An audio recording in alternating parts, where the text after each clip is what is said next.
और मैं एक ही चीज के बारे में सोच रहा हूं।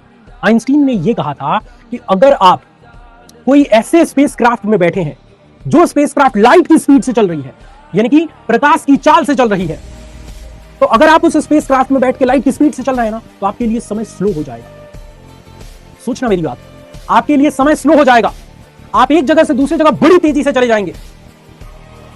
हम जिस गैलेक्सी में रहते हैं उसका नाम है मिल्की वे गैलेक्सी, और हमारी पड़ोसी गैलेक्सी जो है उसका नाम है एंड्रोमेडा गैलेक्सी।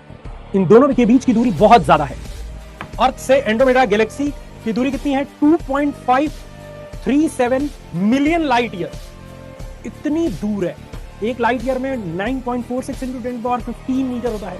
इतनी ज्यादा। तो भैया आप सोचो कि इतनी दूर है कि अगर आप लाइट की स्पीड से भी जाएं तो बहुत समय लग जाएगा, तकरीबन 2.5 मिलियन ईयर लगेगा। अगर आप लाइट की स्पीड से भी जाते हैं तो 2.5 मिलियन ईयर मतलब लगभग 25 लाख साल का समय लगेगा अगर आप लाइट की स्पीड से भी जाते हैं।